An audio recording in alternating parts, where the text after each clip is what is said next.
¿Qué ocurre cuando se obstruyen los conductos lagrimales? ¿Qué complicaciones pueden aparecer? ¿Cómo tratamos este problema? Hoy te lo cuento.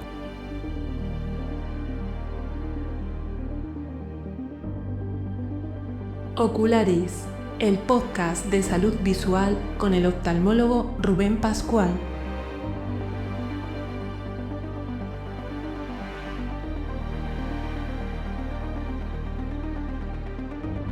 Bienvenido al episodio 7 de julio de 2026.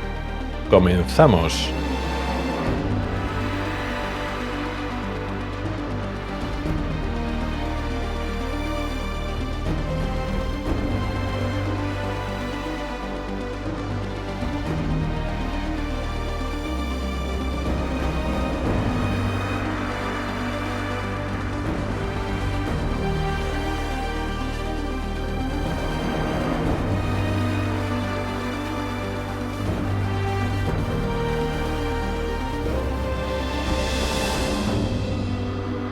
Hola y bienvenido al podcast de Ocularis sobre salud visual y oftalmología. Soy Rubén Pascual, oftalmólogo y divulgador a través de este podcast y del blog ocularis.es.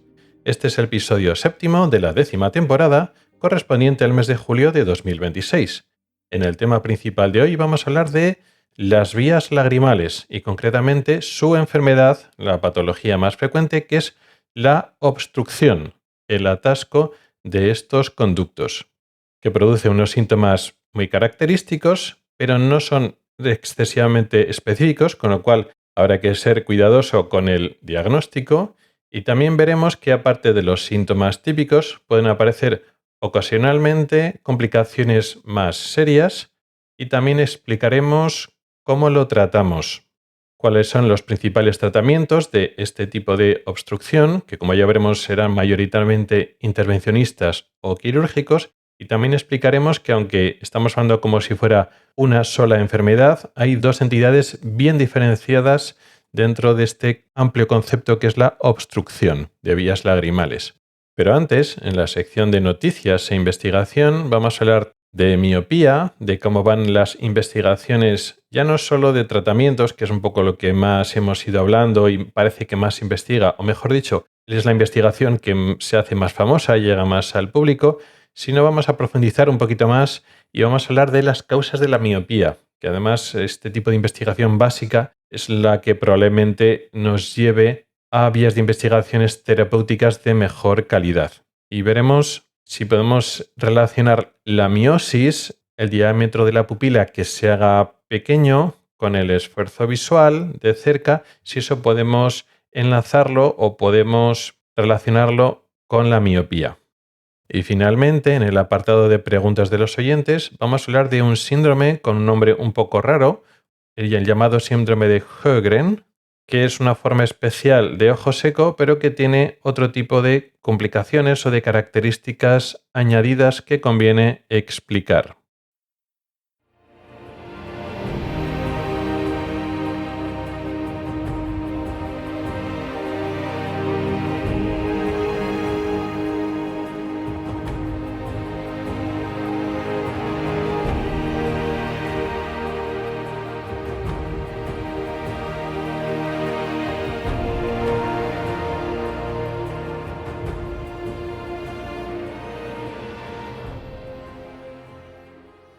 En la parte de noticias e investigación traigo un artículo de este año, creo que era de febrero, era de febrero de 2026, donde hace un estudio que intenta relacionar unas vías nerviosas, unas vías visuales concretas, lo que llaman vías on y vías off. Realmente son las neuronas on, neuronas off o campos visuales retinianos que tienen unas vías concretas.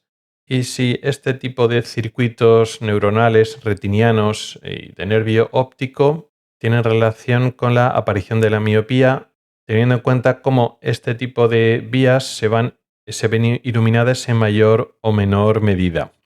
La idea general o la idea principal que se basa en el estudio es que la iluminación escasa, mantenida en la retina, iluminación de baja energía que llega al ojo durante muchas horas al día, todos los días en los ojos en crecimiento, podría favorecer la aparición y progresión de la miopía.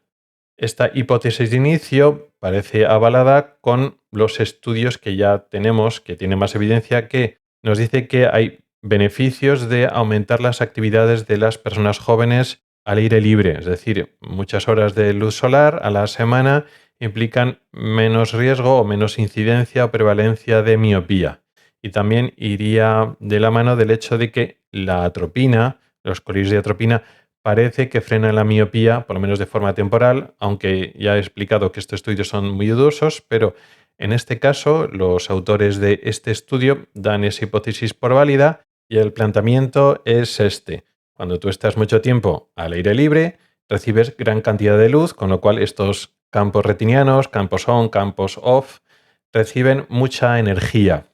Sin embargo, cuando tú haces muchas actividades de cerca, en un entorno poco iluminado, la poca iluminación de los entornos artificiales ilumina menos estos campos retinianos. Pero además, como estamos enfocando de cerca, el enfoque de cerca produce miosis. Miosis significa que la pupila se hace más pequeña, con lo cual, aunque ayuda a enfocar en el campo central, en la zona central del campo visual, hace que en toda la superficie de la retina llega menos luz, se ilumina menos.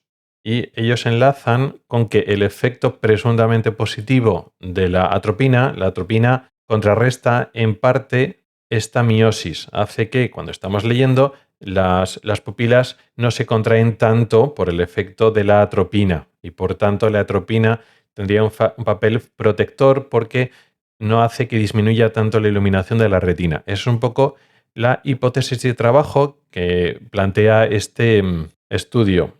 Bien, es cierto que ya solo la propia base tiene ciertos problemas. Quiero decir que a basarse con el tema de las actividades al aire libre y la luz solar puede encajar con esa teoría muy bien, pero claro, si quieren englobar la retina o quieren justificar los efectos positivos de la retina en base a esta hipótesis de estas vías y de la iluminación de este tipo de campos retinianos, claro, no explica que no hay efecto dosis-respuesta de la atropina. Es decir, dosis más altas de atropina, si esto fuera válido, si la propuesta de los campos retinianos on-y-off fueran válidos, una atropina más concentrada produce menos miosis, es decir, la pupila se mantiene más dilatada, con lo cual tendría mejor efecto terapéutico, prevendría mejor la miopía.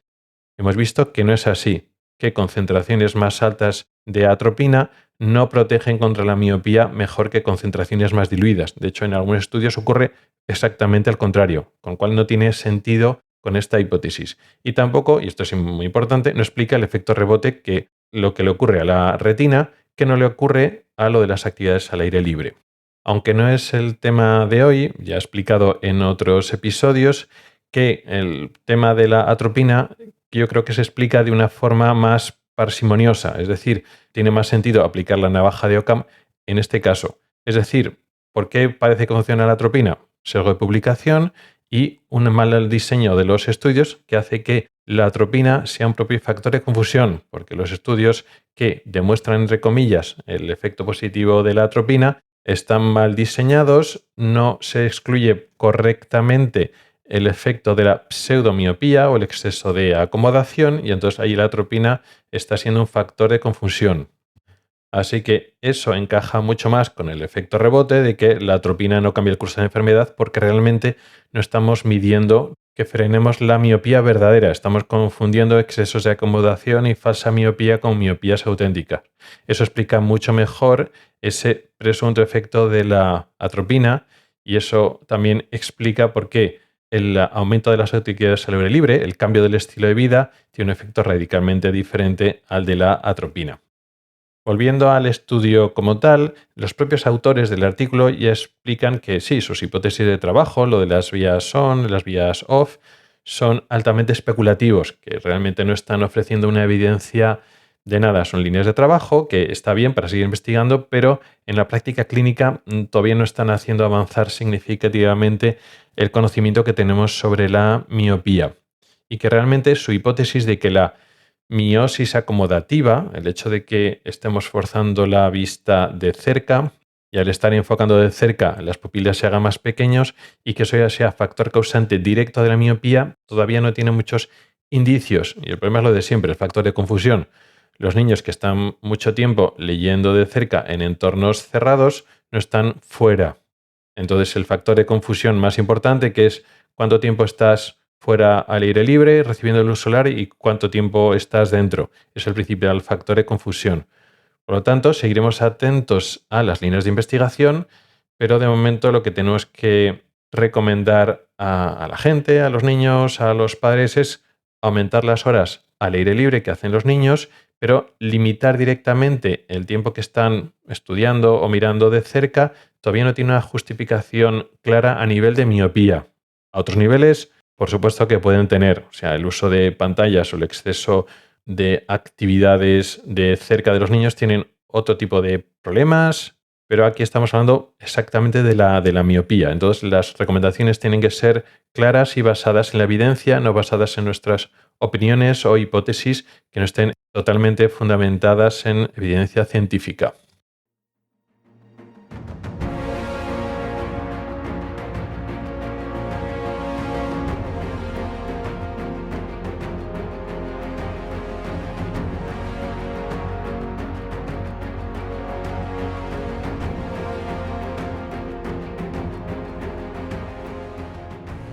El tema principal de hoy vamos a hablar de la obstrucción de las vías lagrimales.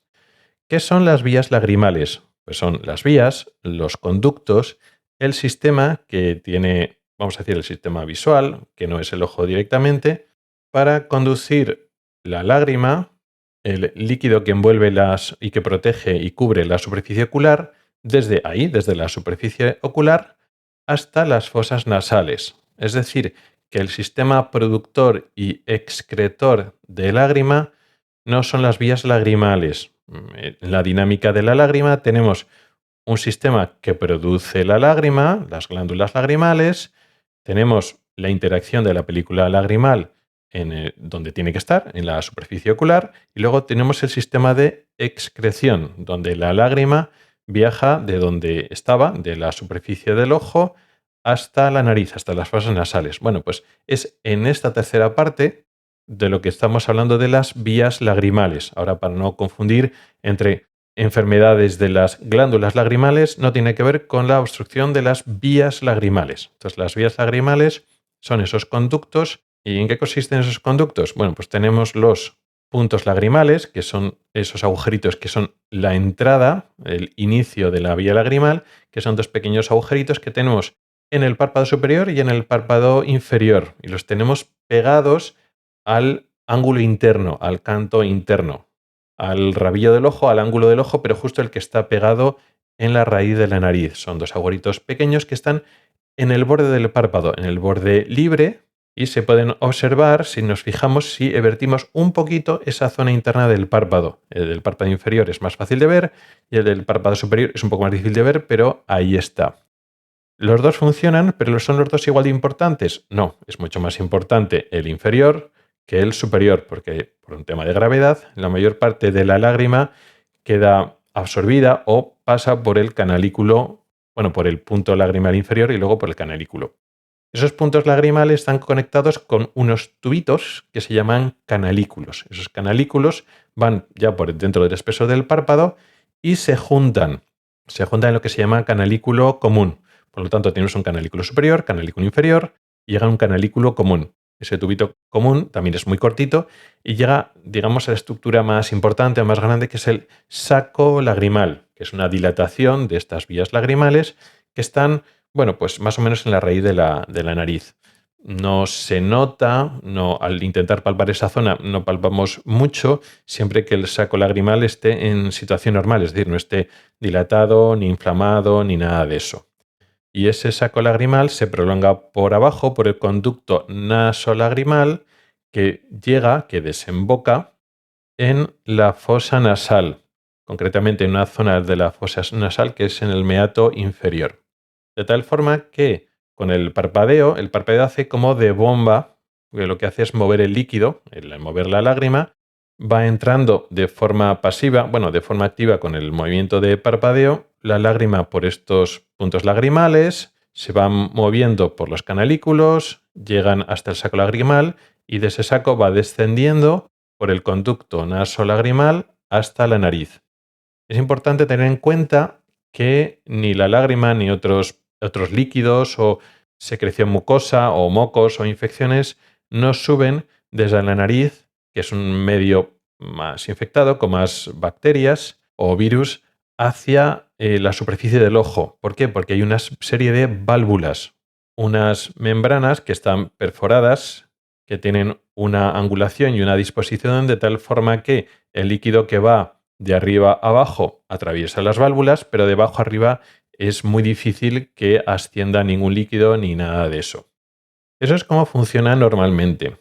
Pero cuando en alguno de estos puntos se produce un atasco, una zona demasiado delgada o por algún motivo se ha obstruido, se ha cerrado, entonces tenemos una obstrucción de vías lagrimales. Vemos que este diagnóstico o esta etiqueta es amplia porque una obstrucción de vías lagrimales puede estar en cualquier punto que he descrito. Puede ocurrir que hay una estrechez, una estenosis del punto lagrimal o incluso una atresia. Una atresia es que no se ha desarrollado bien, con lo cual no hay punto lagrimal, o se ha cerrado por fibrosis, por cicatrices, hay muchas causas. También puede haber una estenosis. Estenosis es un estrechamiento de los canalículos. Puede haber también un problema en el saco lagrimal. También puede haber un problema en el conducto nasolagrimal. O sea, en cualquier punto puede haber estenosis o obstrucciones. Normalmente, a nivel clínico, solemos dividir en las obstrucciones las que están antes del saco o después del saco lagrimal. Pero más importante que esta división anatómica es la división por edad, ya que este tipo de obstrucción, las obstrucciones de vías lagrimales, tienen una distribución por edad muy clara y además esta distribución se corresponde a dos entidades patológicas muy diferentes. Podemos decir que son dos enfermedades distintas, aunque las dos son obstrucciones lagrimales. Hay una obstrucción que es congénita, es decir, niños que nacen con esta obstrucción, bebés recién nacidos que tienen una obstrucción congénita o dacrioestenosis congénita de vías lagrimales, que es relativamente frecuente. Las series varían, pero podemos encontrar como datos que entre el 5 o 6% y hasta el 11% de todos los recién nacidos nacen con esta obstrucción de vías lagrimales. Claro, llama la atención una prevalencia tan alta, casi 1 de cada 20 o 1 de cada 10 niños nacen con esta obstrucción, pero sí que es cierto que la mayoría de las veces se resuelve solo en poco tiempo, con lo cual no quiere decir que todas tengamos que tratarlas y a veces no se llegan a diagnosticar a nivel médico clínico porque, bueno, pues tiene síntomas, que como veremos es el lagrimeo y a veces la secreción, pero se resuelve solo y la mayor parte de las veces, con lo cual pues pasa más desapercibido. Niño que, bueno, le llora un ojo, tiene unas legañas durante unas semanas, unos meses y se cura solo. Por eso, aunque tiene una prevalencia grande, no tenemos nosotros esa idea de ese impacto, porque, bueno, muchas veces es un problema leve, que muchas veces no hace falta que vayamos al pediatra o que no llegue al oftalmólogo, o si llega al oftalmólogo, muchas veces no hay que tratarlo, pero a veces sí. ¿Por qué ocurre esta obstrucción congénita? Casi siempre ocurre que una de las válvulas que he explicado, estas membranas que se perforan y que impiden que el líquido, las bacterias o lo que sea, vayan en sentido contrario, vayan de abajo arriba de la nariz al ojo, sino que siempre sea la lágrima que circula de arriba abajo, del ojo hacia la nariz. Bueno, pues una de estas válvulas, concretamente la llamada válvula de Hanser, con H, no se abre, no se perfora. Esta válvula es la que está justo al final de la vía lagrimal, la que conecta el conducto nasolagrimal con la nariz, con la fosa nasal. Bueno, pues esta válvula de Hanser, en un porcentaje de niños alto, pues entre el 5 y 10% más o menos, no está perforada en el momento del nacimiento. Es decir, es una membrana que se tiene que perforar poco antes de nacer, pero no se perfora. Entonces es una membrana continua, y entonces eso no permite que la lágrima circule. ¿Cuál es el síntoma básico, el que siempre está? Y en la mayoría de las veces casi el único, lagrimeo. Si el ojo está produciendo lágrima, pero el sistema de drenaje, el sistema de desagüe del ojo a la nariz no funciona, pues lógicamente la lágrima rebasa porque no se puede drenar por la vía natural y entonces cae por la cara, cae por la lágrima. Entonces tenemos lagrimeo o epífora, que es lo mismo. ¿Qué es lo que pasa? Ese estasis, esa detención de la lágrima, favorece sobrecrecimiento bacteriano y esa lágrima se ensucia, se produce exudación, se produce secreción, se produce legañas. Sí que es cierto que cuando hablamos de legañas no siempre tiene que haber conjuntivitis. De hecho, en la mayor parte de las veces se produce, en estos casos, en la obstrucción, se produce legañas, el ojo un poco sucio, pero realmente el ojo apenas se pone rojo. Muchas veces secreción sin conjuntivitis. Con lo cual, no siempre que hay legañas, sobre todo en estos casos de bebés, tenemos que mandar colirios antibióticos. Otras veces sí, otras veces hay conjuntivitis, con otros síntomas, con mucho enrojecimiento, mucho edema de párpado, y entonces sí, a veces sí que tenemos que utilizar colirios o pomadas o geles antibióticos, pero no siempre que haya algo de legaña tenemos que hacer eso. Existen casos, los menos, que se producen complicaciones. Los casos de complicaciones pueden ser infección del saco lagrimal, que es la zona más dilatada, la zona más grande de la vía lagrimal y es donde se acumula más la lágrima. Si no hay esa circulación, ese estasis, esa lágrima retenida en el saco lagrimal puede hacer que se cree una infección y entonces se infecte el saco lagrimal, que es lo que se llama dacrocistitis, y además en bebés puede evolucionar rápidamente a celulitis preseptal, que se infecta toda esa zona de alrededor de los párpados. Ya digo, es poco frecuente, pero hay que estar pendiente de ello. Otra complicación o otra consecuencia de esta obstrucción congénita de las vías lagrimales es lo que llamamos dacriocele, aunque tiene varios nombres. Puede ser eso, dacriocele, dacriocistocele, amniocele o mucocele. Tiene todos esos nombres. Ello significa que se dilata el saco lagrimal porque tiene una obstrucción distal, es decir, entre el saco y la nariz, porque hemos dicho que se cierra la válvula de Hasner, pero esa propia dilatación de saco hace que se cierre el canalículo común, con lo cual tenemos un atasco distal y proximal, y entonces el líquido que está acumulado en el saco lagrimal no sale ni para un lado ni para otro, y entonces se dilata.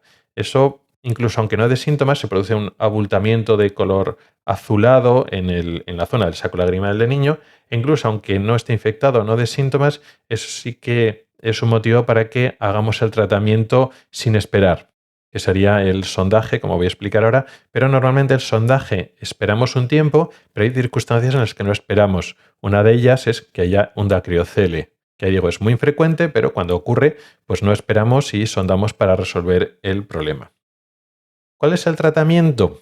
Si nos olvidamos las complicaciones, niños que no hayan tenido ni dacriocistitis, ni tienen ningún dacriocele, sino niños que tienen ese lagrimeo y, bueno, pues hacemos el diagnóstico clínico y efectivamente es una obstrucción congénita de vías lagrimales, una dacriostenosis congénita.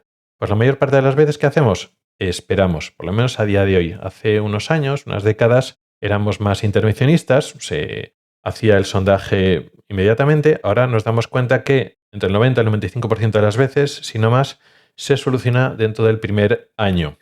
Y efectivamente, aunque muchas veces los padres se quejan de, claro, les salen muchas legañas y tal, antes éramos más de hacer caso a los padres y decir, bueno, los padres se quejan y es un poco pesado y un poco incordio pues estar con las legañas. Intervenimos al niño, le hacemos el sondaje y así los padres contentos.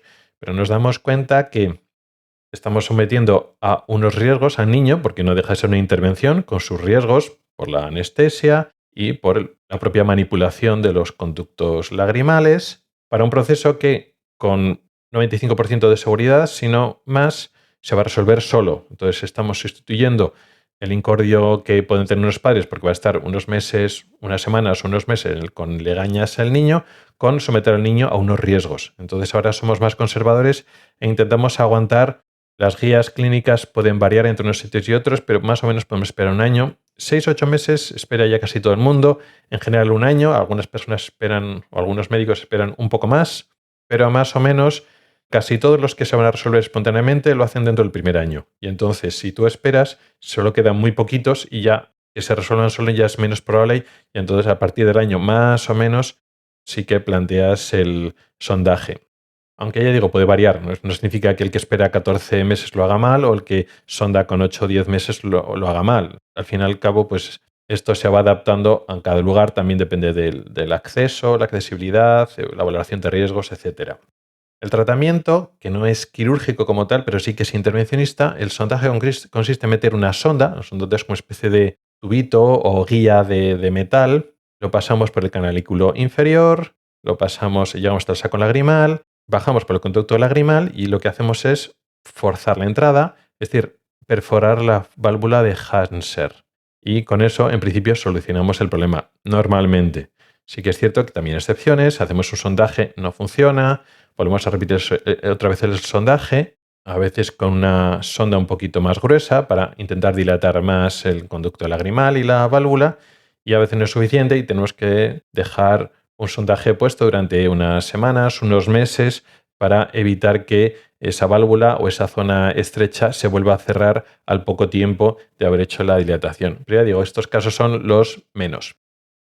Esto sería más o menos lo que podemos entender, así visto un poco sin entrar en grandes detalles, sino para hacernos una idea general de cómo funcionan las obstrucciones congénitas, las obstrucciones del recién nacido. Pasado esto, una vez solucionado el recién nacido, las vías lagrimales raramente nos dan problemas durante toda la juventud y durante la etapa de adulto joven. Empiezan a aparecer problemas de obstrucciones adquiridas de vía lagrimal, normalmente a partir de los 40 años y sobre todo ya a partir de los 60 años, es decir, con la edad. Conforme nos vamos haciendo mayores, en las vías lagrimales es cuando empieza a dar problemas en general. Es difícil establecer la estimación de este tipo de obstrucción adquirida del adulto, vamos a llamarlo así. Podría ser entre el 0,2 y 0,3%, pero varía mucho entre las series. Es posible que haya muchas obstrucciones leves o incluso más avanzadas que los síntomas los tolera bien el paciente y no acuden al médico. Es difícil saberlo.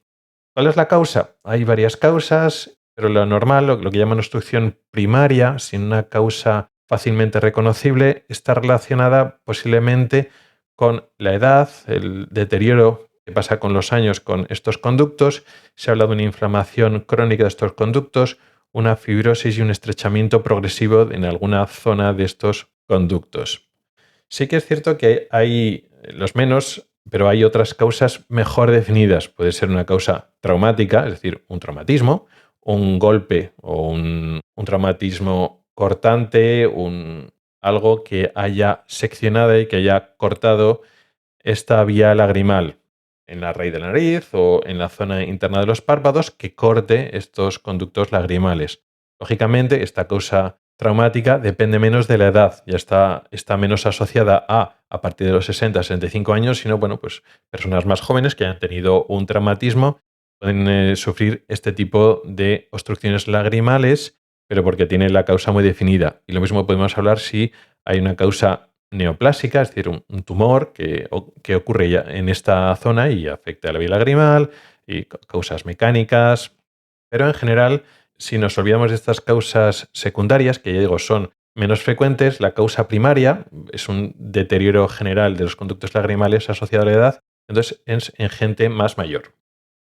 ¿Qué síntomas dan? Bueno, nos lo podemos suponer, sobre todo, como en los bebés, se produce epífora, se produce lagrimeo. Si se atasca el conducto que desagua la lágrima, pues la lágrima rebosa y entonces se produce un lagrimeo. Hay que tener cuidado porque, claro, no todo el lagrimeo es debido a una obstrucción de vías lagrimales. Ya hemos explicado varias veces que el lagrimeo, la epífora, puede ser por un aumento de producción de la lágrima más que una dificultad en su drenaje, o incluso se pueden combinar las dos cosas. Entonces hay que hacer un estudio. Siempre que aparezca un lagrimeo no decimos, vale, son las vías lagrimales. No, hay que hacer un estudio. Los estudios varían. Los estudios clásicos, tipo test de Jones, que se llaman así, test de Jones tipo 1, test de Jones tipo 2, que estudian el aclaramiento lagrimal. Utilizamos, como habitualmente, el colorante que más usamos en oftalmología es la fluoresceína. Echamos una gota o varias gotas de fluoresceína en la película lagrimal y lo que ocurre en un sistema, en una vía lagrimal sana, es que pasados unos minutos, como la lágrima va circulando del ojo hacia la nariz, la fluoresceína de la superficie del ojo se va aclarando, va desapareciendo y nos aparece fluoresceína en la fosa nasal o incluso en la faringe. Con lo cual podemos investigar instilando fluoresceína en la superficie del ojo y esperando unos minutos si queda fluoresceína en la superficie lagrimal y si encontramos fluoresceína fuera de la vía lagrimal, en la nariz o en la faringe. Quizá más usado todavía que este tipo de test de aclaramiento o test de fluoresceína o test de Jones es el sondaje e instilación directa de la vía lagrimal. Lo que hacemos es, cogemos una pequeña sonda, la introducimos por el punto lagrimal inferior, con esa misma sonda pasamos por todo el canalículo inferior y llegamos hasta el saco lagrimal. Y ahí ya no seguimos más adelante, sino que instilamos suero fisiológico. Esa cánula, ese pequeño tubito, está acoplado a una jeringa y ya solo con pasar por el canalículo inferior hasta el saco lagrimal hemos explorado directamente las vías lagrimales antes del saco. Si encontramos un atasco o una obstrucción y tal, comprobamos que con nuestra sonda, con nuestra cánula, no llegamos hasta el saco lagrimal. Y lo que hacemos desde ya en el saco lagrimal es irrigar. Al irrigar el suero fisiológico, puede pasar que ese suero llegue hasta la garganta, por la nariz hasta la garganta, y lo que nota el paciente es que traga, nota que le llega líquido a la garganta y traga. Bueno, pues eso significaría en principio que no hay obstrucción lagrimal. Si por el contrario no traga, no le llega agua hasta la nariz o la garganta y se produce, por ejemplo, un reflujo, tú estás metiendo el líquido suero fisiológico por el canalículo inferior, que lo has sondado, y sale, refluye por el canalículo superior. Bueno, pues hay un atasco. Entonces, es una forma clínica bastante fácil de explorar la vía lagrimal. Por supuesto, hay muchas más maneras de estudiar la vía lagrimal, pero bueno, de forma clínica, práctica y fácil se utiliza estas pruebas en la propia consulta sin pedir pruebas secundarias. Ya hemos explicado los síntomas, que es el lagrimeo, pues es más o menos variable, pero puede haber complicaciones. Pues como en lo que ocurría con los bebés, puede ocurrir una infección del saco lagrimal, lo que llamamos dacrocistitis.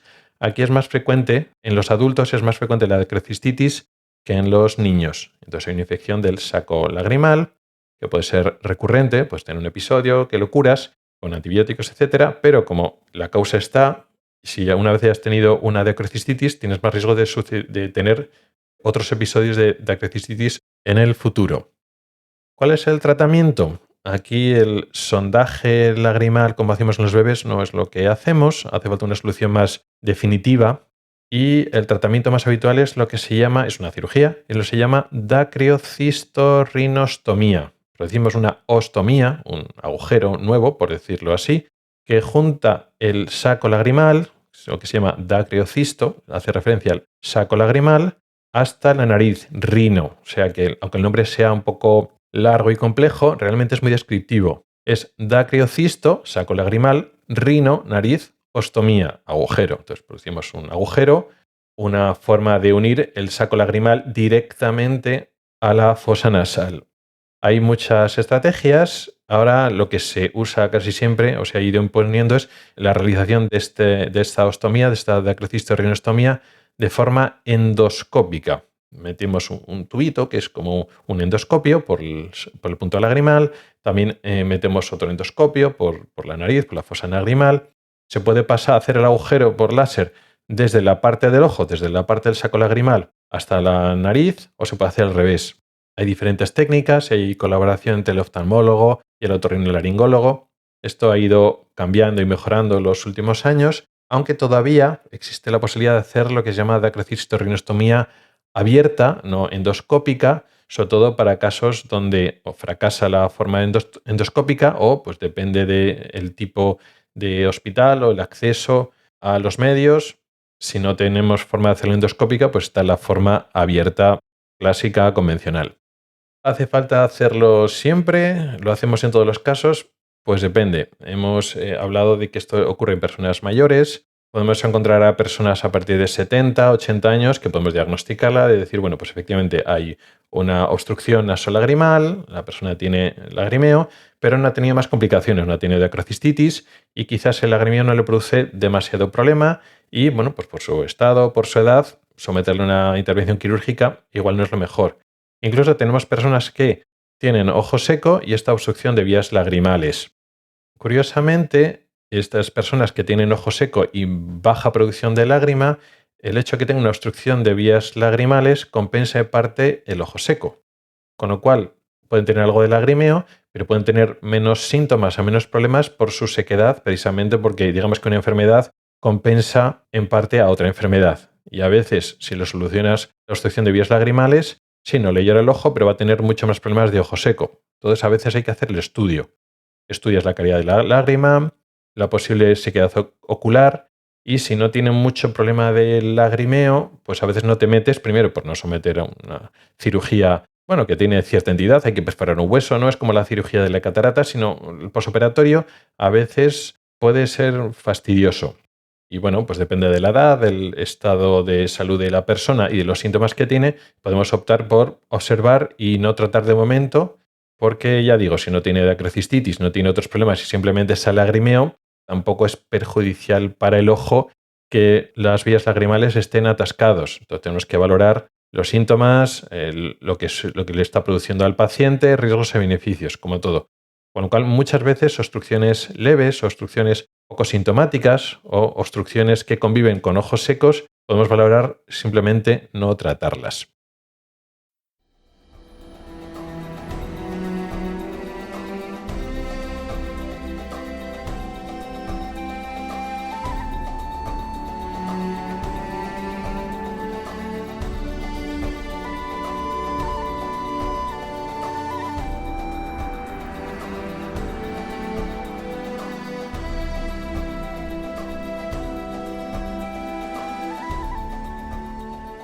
Por último, en la sección de preguntas de los oyentes, vamos a hablar del síndrome de Sjögren. Se escribe así, S-J-O con diéresis G-R-E-N.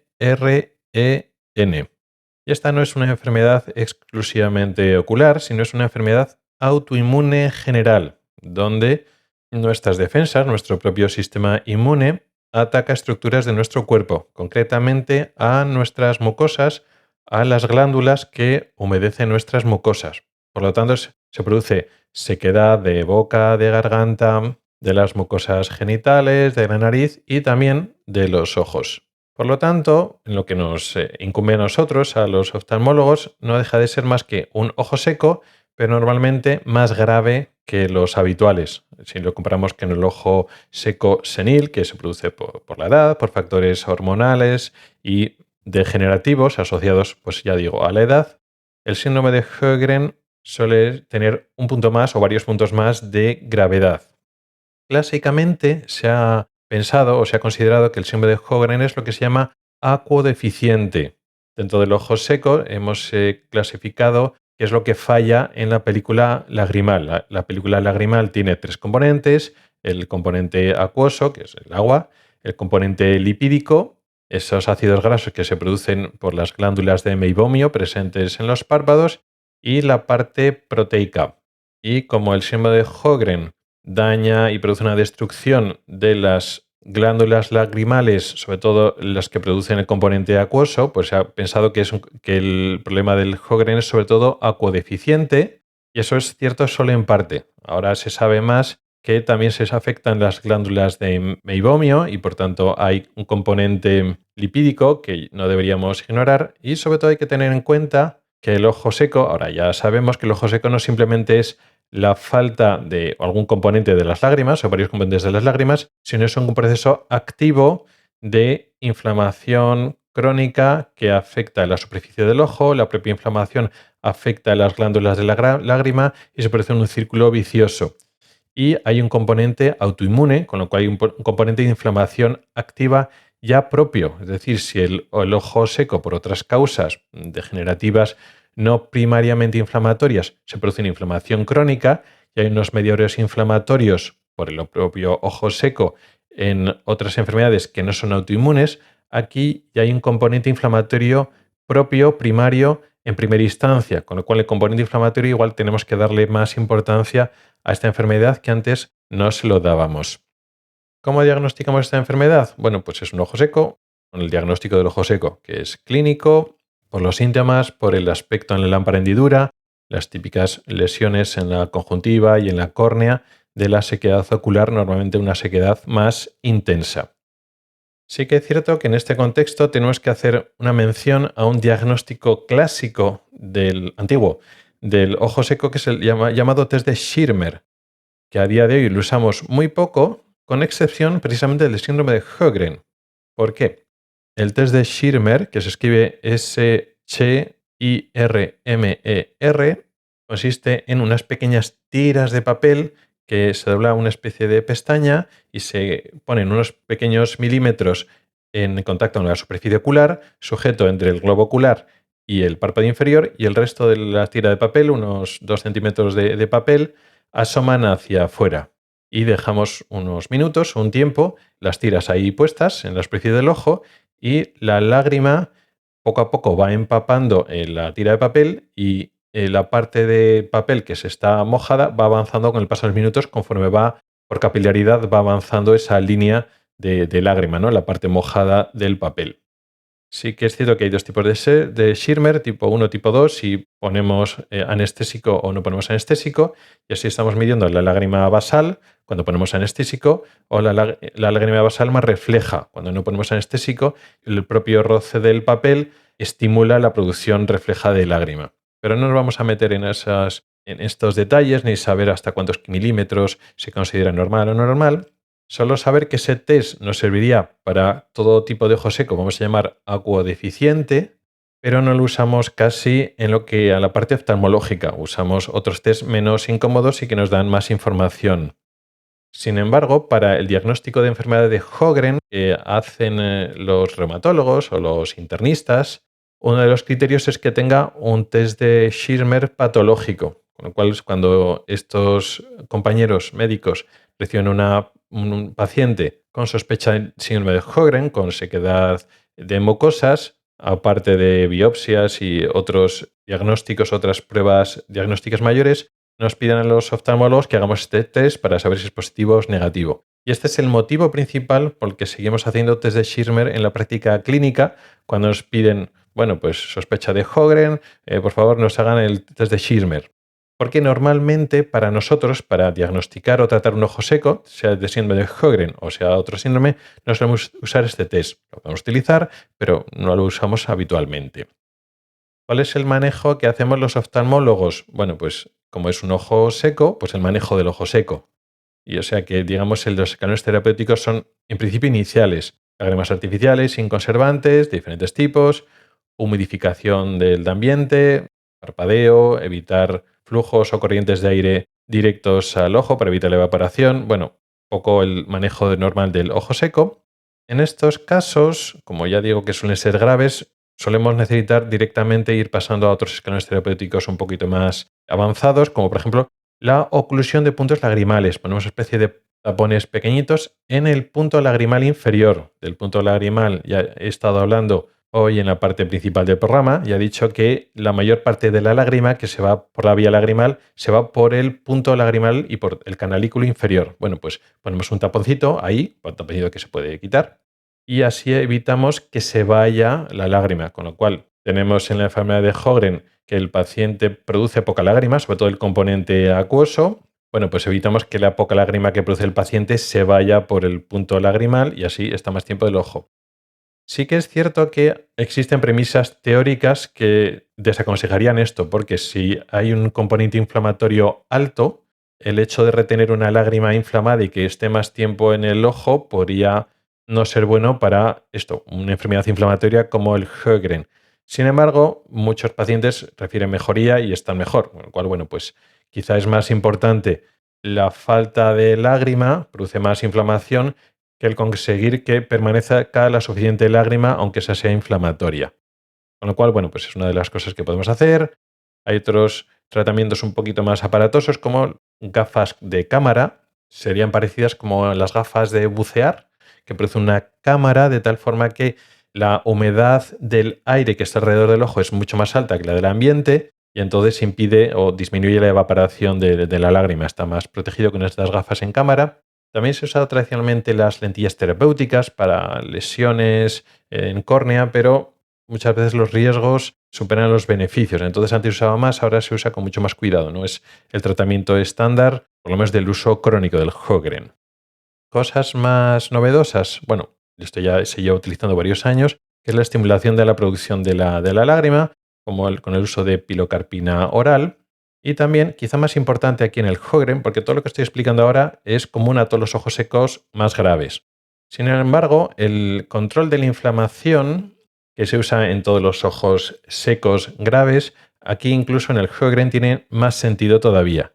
Estoy hablando de inmunomoduladores sistémicos, o sea, se toma por vía oral, tipo metotrexate, o por vía sistémica se inyecta como los anti-TNFs, lo que se llaman medicamentos biológicos, pero también muy interesante, que se usa en otros muchos ojos secos, pero aquí tiene mucho sentido, la ciclosporina oral, las coliris de ciclosporina que controlan bien el componente inflamatorio directamente en la superficie del ojo sin tener que tomar tratamiento oral. Y bueno, otras medidas que he hablado cuando he explicado el ojo seco, como el pseudotólogo, aquí tienen cabida. O sea que básicamente en el Sjögren para nosotros es el manejo del ojo seco grave, quizá el uso de inmunomoduladores o controladores de la inflamación lo usamos antes porque funciona mejor en el Sjögren. También vamos más rápidamente a la oclusión de puntos lagrimales porque hay un déficit acuoso mucho más claro, pero el resto de cosas más o menos es el manejo del ojo seco.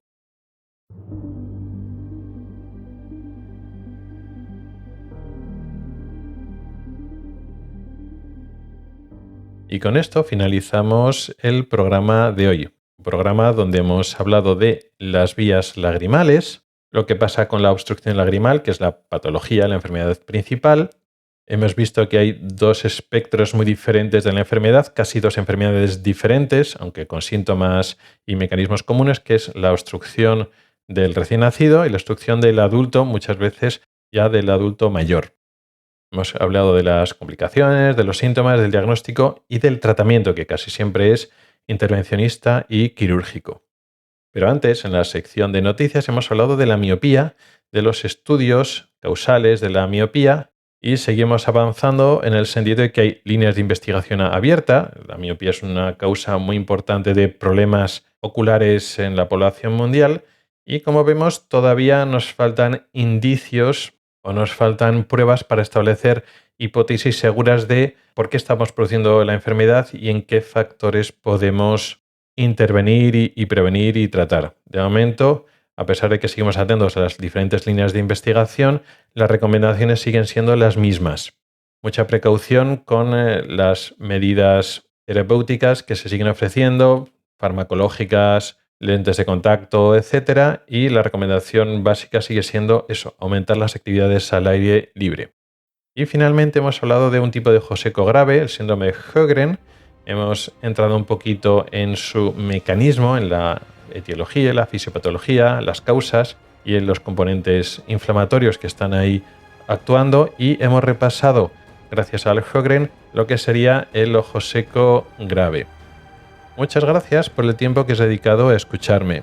Recuerda que puedes contactar conmigo para proponer temas para próximos episodios, tanto temas largos para desarrollar como dudas y preguntas más cortas.